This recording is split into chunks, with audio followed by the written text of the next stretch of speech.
ഒരു പക്ക arranged marriage. രചന ഷാന റിസ്വാൻ. അവതരണം ഷാഹുൽ മലയിൽ. Editing Faisal C M Nooncheri. സമാധാനം കിട്ടാതെ ഫോണിലേക്ക് നോക്കി മുറിയിലാകെ അലയുകയായിരുന്നു ഫെബി. അത്രയും മെസ്സേജുകൾ അയച്ചിട്ടും ആദിയുടെ ഭാഗത്തുനിന്ന് ഒരു മറുപടിയില്ല. കാണാനിട്ടല്ല, എല്ലാം സീൻ ചെയ്തു എന്ന് മനസ്സിലാക്കി തരുന്ന ബ്ലൂടീക്ക് വീണ് കിടപ്പുണ്ട്. വിളിച്ചിട്ടാണെങ്കിൽ കോൾ അറ്റൻഡ് ചെയ്യുന്നുണ്ട്, മിണ്ടുന്നില്ല.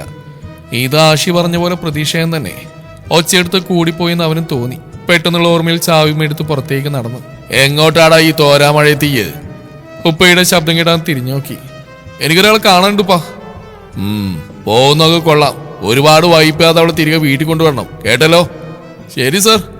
റെയിൻ കോട്ട് മണിഞ്ഞ് അവൻ ബൈക്കിലേക്ക് കയറി. എല്ലാം കേട്ടുകൊണ്ട് കുറച്ചു മാറി സോന ഇരിപ്പുണ്ടായിരുന്നു. ഫെബി ബൈക്ക് സ്റ്റാർട്ട് ചെയ്തും അവൾ അവന് പുറകിലായി ഇറങ്ങിച്ചെന്നു. അവനോടുള്ള പ്രണയം കെട്ടടങ്ങിയിട്ടല്ല, മറിച്ച് തന്റെ ഇഷ്ടം തുറന്നു കാണിച്ചാൽ അതവന് ദേഷ്യമാണെന്ന് ഉറപ്പുള്ളതുകൊണ്ട് മാത്രമാണ്. കഴിവത് അവന്റെ മുമ്പിലേക്ക് ചെല്ലാത്തവും സംസാരം ഒന്നോ രണ്ടോ വാക്കിൽ ഒതുക്കുന്നു. എന്റെ സ്നേഹം മനസ്സിലാക്കാതെ ആദ്യം എന്ന് പറഞ്ഞ് ജീവൻ കളഞ്ഞ് നടക്കുന്ന എനിക്ക് ഇഷ്ടപ്പെടുന്നില്ല ഫെബിക്ക. ആ നിമിഷം, ആ ഒരു നേരം മാത്രം എനിക്ക് നിങ്ങളോടെന്തോ ദേഷ്യം തോന്നുന്നു, പക പോക്കാൻ തോന്നുന്നു. ആദി എങ്ങനെ അവളെ നിങ്ങളുടെ ജീവിതത്തിൽ നിന്ന് തുടച്ചു നീക്കും? ഇനി ഒരിക്കലും ആ മനസ്സിലേക്ക് കയറിപ്പറ്റാൻ സാധിക്കാത്ത വിധം അവളോട് വെറുപ്പ് തോന്നി പോകണം നിങ്ങൾക്ക്. പകരം എന്നോട് അടങ്ങാത്ത പ്രണയം അലയടിച്ച് ഉയരണം ആ ഹൃദയമാകെ. മനസ്സിൽ ഓരോന്നും കണക്കൂട്ടുന്നതിനനുസരിച്ച് അവളുടെ ചുണ്ടുകൾ ചുളിയുന്നുണ്ടായിരുന്നു. മുഖത്ത് പലവിധ ഭാഗങ്ങൾ വിരിയുന്നുണ്ടായിരുന്നു. ഫെബി പോയി കഴിഞ്ഞ് അല്പനേരം കഴിഞ്ഞിട്ടാണ് അവൾ സ്വഭാവത്തിലേക്ക് വരുന്നത്. അകത്തേക്ക് പോകാൻ തിരിയവേ ഒരു നിമിഷം ഞെട്ടിത്തരിച്ചു പോയി. തീക്ഷ്ണതയോടെ തന്നെയും ഉറ്റുനോക്കി നിൽക്കുന്ന ഒരു ജോഡി കണ്ണുകൾ. ആ കണ്ണിലെരിയുന്ന കനൽ അവൾക്ക് വ്യക്തമായി കാണാമായിരുന്നു. ദേഷ്യം കൊണ്ട് ചുവന്ന അവന്റെ മുഖം കണ്ട് മനസ്സിൽ തോന്നിയ വല്ല അറിയാതെ ഞാൻ പറഞ്ഞു പോയോ എന്നൊരു വേള അവൾ ചിന്തിച്ചു പോയി. റെയ്ഹാൻ, എന്താണ് നിന്റെ പ്രശ്നം? ഏയ് എനിക്കെന്ത് പ്രശ്നം? ഞാനും ശ്രദ്ധിക്കുന്നുണ്ട് ചിലതൊക്കെ. അവനെ കാണുമ്പോൾ നിന്റെ നോട്ടവും ചിറി കൂട്ടിക്കൊണ്ടുള്ള ആ നിൽപ്പും. വേണ്ടാത്ത വല്ല ഉദ്ദേശമാണ് ഉള്ളിലെങ്കിലേ ഇപ്പോഴേ എടുത്തു കളഞ്ഞ മോള്. ആദ്യം പറിച്ചെടുത്ത് ആ മനസ്സിലെ സ്ഥാനം നേടിയെടുക്കാന്നൊരു മോഹം നിനക്കുണ്ടെങ്കിൽ അത് വെറുതെയാണ് സോന. അതും പറഞ്ഞ് പുച്ഛത്തോടെ മുഖം കൂട്ടി അവൻ അകത്തേക്ക് കയറിപ്പോയി. കുറച്ചു സമയമായി ഫെബിയുടെ വിളിയും മെസ്സേജൊന്നും കാണാതെ ആൾക്ക് ചെറിയ ടെൻഷൻ വരാൻ തുടങ്ങി. സാറിനി തിരിച്ചും പിണങ്ങിയെന്ന ചിന്തയിൽ ഇടയ്ക്കിടെ അവൾ സ്ക്രീൻ ലൈറ്റ് തെളിയിച്ചുകൊണ്ടിരുന്നു. റിൻഷ കൊള്ളാലേ? ദിവാസ്വപ്നം കണ്ടുകൊണ്ട് അടുത്തിരുന്ന് പറയുന്നവനെ ഒരു നിമിഷം അന്തം വിട്ട് നോക്കിയവൾ. എന്താ? അതിശയത്തോടെ അവളുടെ ശബ്ദം ഉയർന്നു. നിനക്ക് അവൾ ഒട്ടും ഇഷ്ടമല്ലേ? നേരിയ നോവോടെ അവൻ ആദ്യം നോക്കി ചുണ്ടി വിളിക്കി. അവൾ കൈയുള്ള ഫോൺ ബെഡിലേക്ക് ഇട്ട് ഇരുന്നിടന്ന് ചാടി എഴുന്നേറ്റു. നീ കാര്യമായിട്ടാണോ എന്ന് ചോദിച്ചാ ഒരു സ്പാർക്ക് എവിടേക്കോ. പണ്ട് കണ്ണെടുത്ത കണ്ടുകൂടായിരുന്നല്ലോ. ഈ വെറുപ്പിന്റെ അവസാനം ഒരു പ്രണയം പൊളിയല്ലേ? പിന്നെ അവളറിയുമ്പോ നല്ല പൊളിയായിരിക്കും. തൽക്കാലം പറയുന്നില്ല, മനസ്സ് മാറുമെന്ന് എനിക്ക് തന്നെ അറിയില്ല. സംസാരിച്ചുകൊണ്ടിരിക്കുന്നതിനിടയിലാണ് ഷീഫ കയറി വരുന്നത്. ആദി, ദേ നിന്റെ ആള് താഴെത്തിയിട്ടുണ്ട്. ആര്, സാറോ? അവളുടെ കാലുകൾ ധൃതിയിൽ താഴേക്ക് ചലിച്ചു.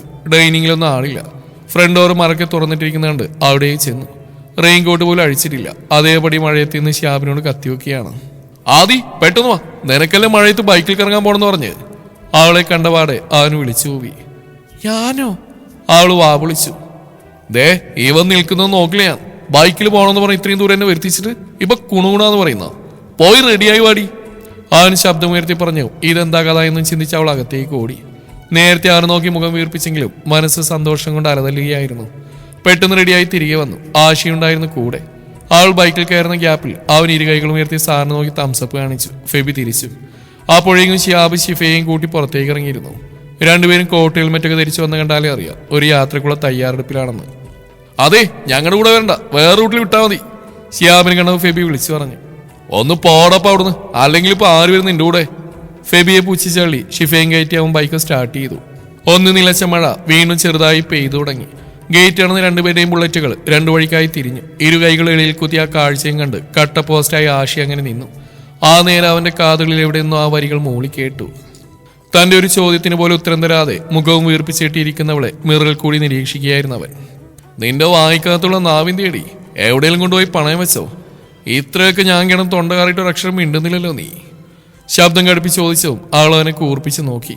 എന്ത് കാര്യത്തിനാ നേരത്തെ വഴക്ക് പറഞ്ഞെന്ന് പറ ആദ്യം. എന്നിട്ടല്ലേ ആരോ എന്തോ ചെയ്തെന്ന് വെച്ച് എന്നെ മെക്കിട്ട് കയറുന്നു. കാണ്ടാമൃഗമേ. എടി കാണ്ടാമൃഗം, നിന്റെ എന്നോട് പറയിപ്പിക്കണം നീ. അവനിന്ന് പല്ലിറിമി. ആ വിളിയായിട്ട് അവന് കലിപ്പിളകിയത് കണ്ടപ്പോൾ അവൾക്ക് ചെറിയൊരു മനസ്സുഖം കിട്ടി. ചിരി പൊട്ടി വന്നെങ്കിലും മറച്ചു പിടിച്ചു. അതൊക്കെ പോട്ടെ, ഞാനെപ്പോഴും കറങ്ങാൻ പോണെന്ന് പറഞ്ഞ് ഓരോ ഉടായിപ്പോയിട്ട് വന്നോളൂ. ഷ്യാബൊക്കെ ഉണ്ടായിപ്പോയി, അല്ലെങ്കിൽ കാണിച്ചു തന്നേനെ.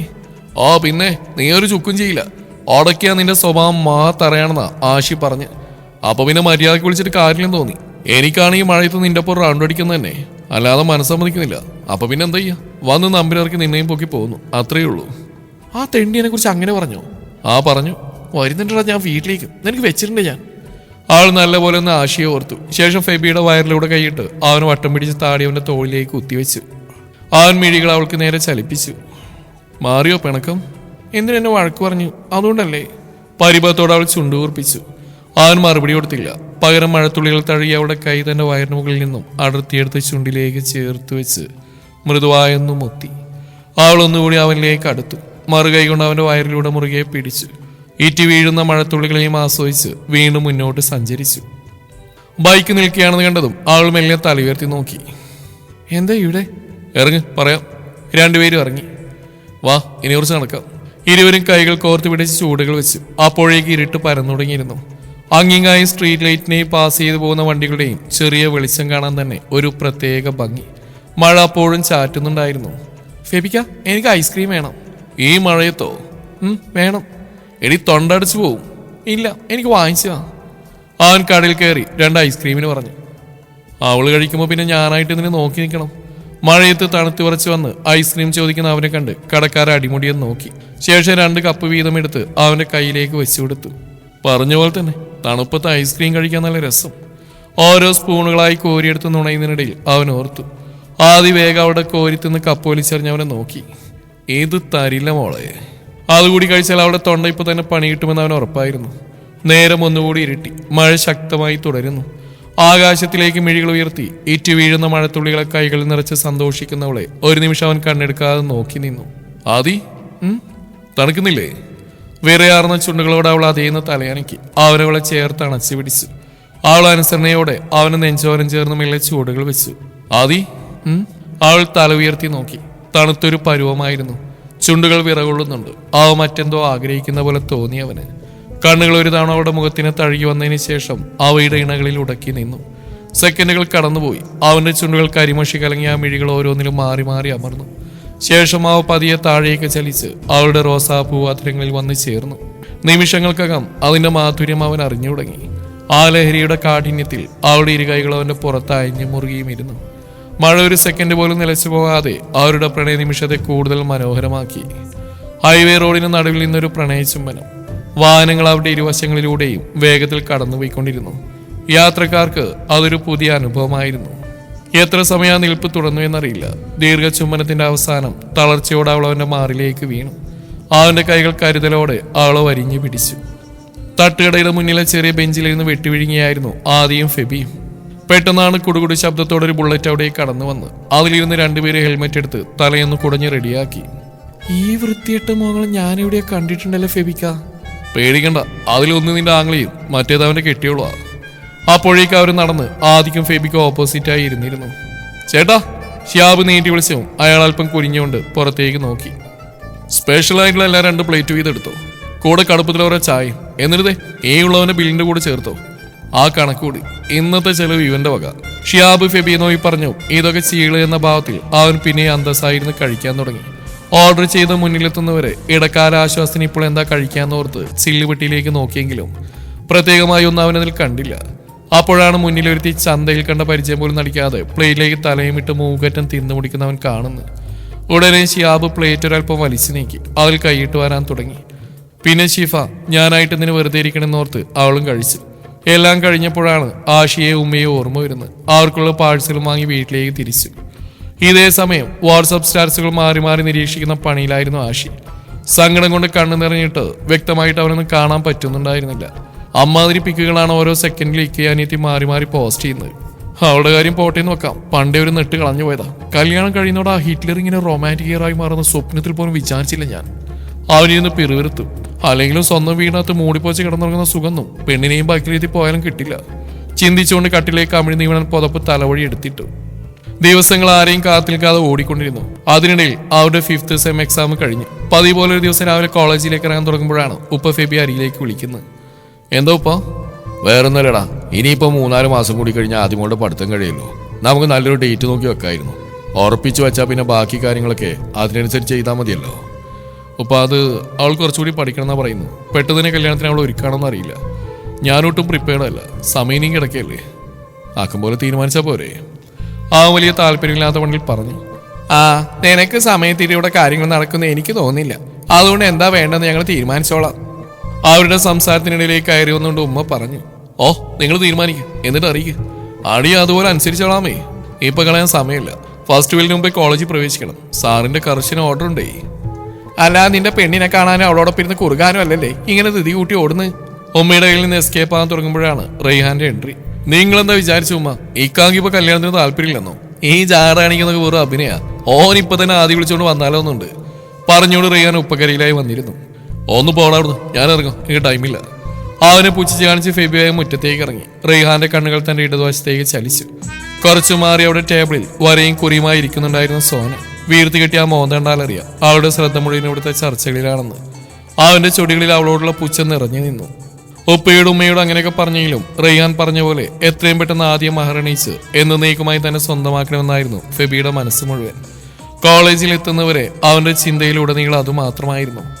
ഉച്ചഭക്ഷണം കഴിച്ച് ആദ്യം അന്വേഷിച്ച് അവളുടെ ക്ലാസ്സിൽ ചെന്നെങ്കിലും അവിടെ അവൾ ഉണ്ടായിരുന്നില്ല.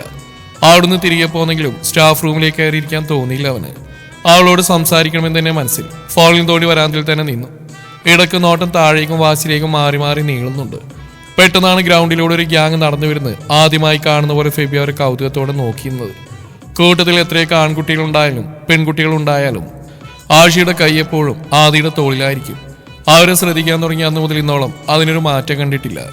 ഇടക്ക് അവിടെ ഐസ് വാങ്ങി അതിൽ നിന്ന് ചെറുകഷ്ണങ്ങൾ കടിച്ചെടുക്കുന്നുണ്ട് അവൻ. അവരുടെ കറവുരളാത്ത സ്നേഹം നോക്കി നിൽക്കെ ഫെബിയുടെ ചുണ്ടിലൊരു ഇളം പുഞ്ചിരി മായാതെ നിന്നു. അപ്പോഴേക്ക് അവർ സ്റ്റെയർ കയറി മുകളിലെത്തിയിരുന്നു. Good afternoon sir. Good afternoon. Sir ആദ്യം വെയിറ്റ് ചെയ്യായിരുന്നോ? കൂട്ടത്തിലൊരു എൻ്റെ ചോദ്യം. ഏയ്, ഞാൻ ചുമ്മാ ഇവിടെ വന്നിരുന്നാ. എന്നാ മതി, സാറ് ഫോണിൽ എന്തോ പരിപാടിയിലാണെന്ന് തോന്നുന്നു. വെറുതെ ഡിസ്റ്റർബ് ചെയ്യണ്ട. ഒറ്റ വലിക്ക് അവളെയും കൊണ്ട് അവൻ അവിടെ സ്ഥലം കാലിയാക്കി. അതിന് പുറകെ ബാക്കിയുള്ളവരും. ഈ കുട്ടി പിശാചികളുടെ ഇടയിൽ നിന്ന് എൻ്റെ പെണ്ണിനോടൊന്നും മനസ്സൊന്നും മിണ്ടുക എന്ന് നടക്കാത്ത കാര്യമാണ്. ഓർത്തുകൊണ്ട് അവൻ ചുണ്ടി വിളിച്ചു. നേരെ നോക്കിയപ്പോൾ അകത്തേക്ക് കയറാതെ എല്ലാം കൂടി ഇതേ വെളിയിൽ തന്നെ തമ്പടിച്ച് നിൽക്കുന്നു. കൃത്യസമയം ആദ്യം എന്തോ പറഞ്ഞു നോക്കിയ സാറിന് മുഖത്തേക്കായിരുന്നു. തോന്നിയിരുന്നു ആ നിൽപ്പ് കണ്ടപ്പോഴേ തന്നെയും പ്രതീക്ഷിച്ചുള്ളതാണെന്ന്. സംസാരിക്കണമെന്ന് ആ മിഴികൾ തന്നോട് വിളിച്ച് പറഞ്ഞിരുന്നു.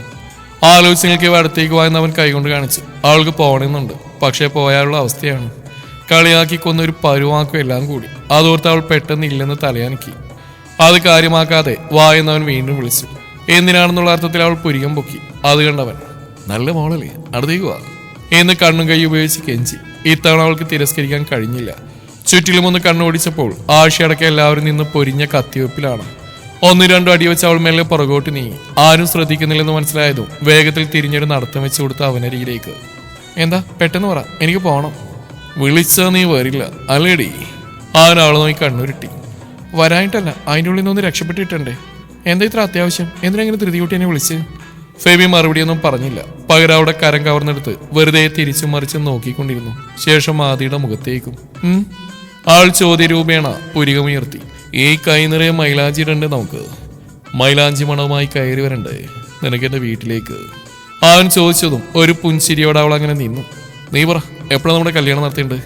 ഞാനാണോ തീരുമാനിക്കേണ്ടത്? പിന്നെ നിന്റെ സമ്മതമില്ലാതെ നിൽക്കാൻ നടത്താൻ പറ്റുമോ? ഇല്ലേ, എന്നാ ശരി, ഒരു 2 വർഷം കൂടി കഴിയട്ടെ. എൻ്റെ PG കഴിഞ്ഞ് ഫ്രീ ആയിട്ട് മതി കല്യാണം. ആണോ? എന്നാ പിന്നെ ചെക്കനെയും മോള് വേറെ നോക്കേണ്ടി വരും. എന്നെ കൊണ്ടൊന്നും വയ്യ അത്രയും കാക്കാൻ. സാറിന് പിന്നെ എപ്പോഴാണ് വേണ്ടത്? ഇപ്പൊ തന്നെ ഞാൻ കൂടെ വരണോ? ആരടി നിന്റെ സാറ്? സോറി കാ. അങ്ങനെ വഴിക്കുവാ, നിനക്ക് ഞാൻ വെച്ചിട്ടുണ്ട്. ഉമ്മാനോട് പറയട്ടെ, ഈയിടെയായിട്ട് ഇത്തിരി കൂടുന്നുണ്ടെന്ന്. നിങ്ങൾ പറയുന്നൊന്നും ഉമ്മ വിശ്വസിക്കാൻ പോകുന്നില്ല. ഇല്ല, അതെനിക്കറിയാം. നീ ചാക്കിട്ട് പിടിച്ചിരിക്കല്ലേ? ആദിയുടെ ചുണ്ടിൽ നിറപുഞ്ചിരി വിരിഞ്ഞു. അതിനിടയിൽ എപ്പോഴോ ബെല്ലടിച്ചിരുന്നു. എല്ലാവരും ക്ലാസ്സിലേക്ക് കയറിപ്പോയതാണ്ട് ആദിയെയും ഫെബി പറഞ്ഞയച്ചു. വീട്ടിലേക്ക് കാലെടുത്ത് കുത്തിയപ്പോൾ തന്നെ കലണ്ടറും പിടിച്ചിരിക്കുന്ന ഉമ്മയെയും ശിയാബിക്കാനെയുമാണ് കാണുന്നത്. എന്തോ കാര്യമായ ചർച്ചകളാണുമ്മ. എന്താ, എന്തു പറ്റി ചോദിച്ചുകൊണ്ട് അവർ രണ്ടുപേരും അങ്ങോട്ടേക്ക് കടന്നു നിന്ന്. നിങ്ങൾ എത്തിയോ? ഞങ്ങൾ കല്യാണത്തിന്റെ ഡേറ്റ് നോക്കിയായിരുന്നു. കല്യാണത്തിന്റെയോ? ആരുടെ? ആഷി നെറ്റി വിളിച്ചു. ആരുടെ എവിടെ കല്യാണം നടത്താവുള്ളൂ ഇനി? ആദിയുടെ കല്യാണം? അവളെ പറഞ്ഞേക്കാനാ എവിടുന്ന്?